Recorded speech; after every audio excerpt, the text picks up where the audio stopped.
तो चलिए बात करते हैं इस साल की क्या रहेगा शुभ मुहूर्त और किस तरीके से होगी छठ पूजा की संपूर्ण विधि। देखिए सबसे पहले मैं आपको बता दूं, छठ पूजा की शुरुआत कार्तिक महीने के शुक्ल पक्ष की षष्ठी यानी कि छठी तिथि से हो जाती है। इस साल छठ पूजा 8 नवंबर से शुरू होगी।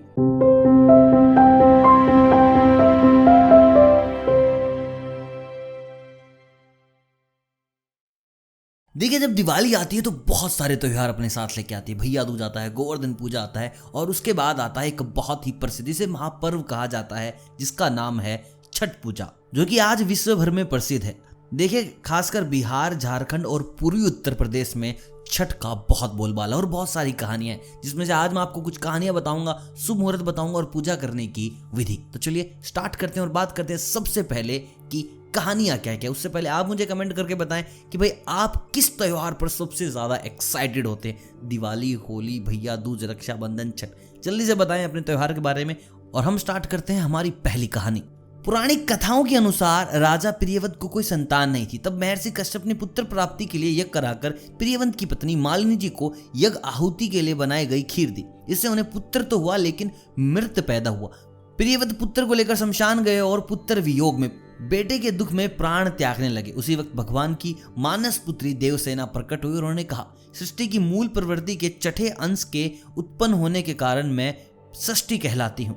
राजन तुम मेरी पूजा करो और इसके लिए दूसरों को भी प्रेरित करो। राजा ने पुत्र इच्छा से देवी षष्ठी का व्रत किया और पुत्र रत्न की प्राप्ति हुई और यह पूजा कार्तिक शुक्ल पक्ष षष्ठी को हुई थी। तो चलिए बात करते हैं इस साल की क्या रहेगा शुभ मुहूर्त और किस तरीके से होगी छठ पूजा की संपूर्ण विधि। देखिए सबसे पहले मैं आपको बता दूं, छठ पूजा की शुरुआत कार्तिक महीने के शुक्ल पक्ष की षष्ठी यानी कि छठी तिथि से हो जाती है। इस साल छठ पूजा 8 नवंबर से शुरू होगी। देखिए पहले दिन की अगर बात करें तो छठ पूजा के पहले दिन को नहाया खाया कहा जाता है।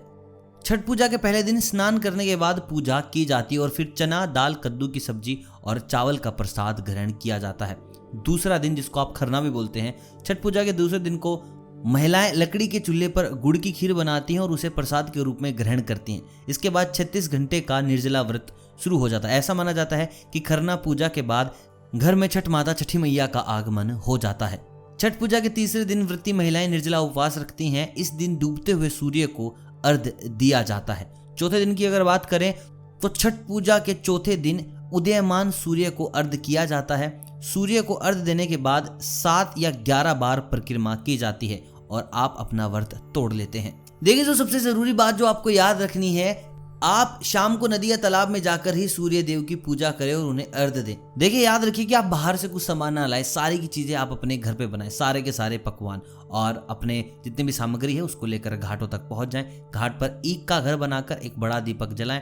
सबसे पहले व्रती घाट में स्नान करें और पानी में रहते हुए ही ढलते हुए सूर्य को अर्घ्य दें। इसके बाद घर पर सूर्य देव का ध्यान देते हुए आप रात भर जागरण करें, जिसमें छठी माता के प्राचीन गीत भी गाए जाते हैं। सप्तमी के दिन यानी व्रत के चौथे और आखिरी दिन सूर्य उगने से पहले घाट पर पहुंचें। इस दौरान अपने साथ पकवानों की टोकरियां, नारियल और फल भी रखें।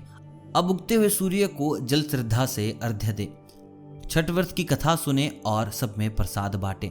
आखिरी में व्रती प्रसाद ग्रहण करें और अपना व्रत खोल लें। तो दोस्तों ये है कंप्लीट पूजा की विधि। आई होप आपको समझ आ गई। अगर आप पहली बार छठ पूजा करने वाले हैं तो आपको ये वीडियो बहुत काम आएगी और अपने हर उस दोस्त को भी शेयर करें जो छठ पूजा करते हैं। अगर इसके बाद भी कोई सवालात है, कोई समस्या है तो आप कमेंट बॉक्स में पूछ सकते हैं। आपके हर सवाल का दिया जाएगा जवाब। बाकी चैनल पर आए हैं तो सब्सक्राइब करते, बेल आइकन दबा ले ताकि अगली हर अपडेट आप तक पहुंच जाए। और मैं मिलता हूं बहुत जल्द, तब तक आप सभी को अलविदा।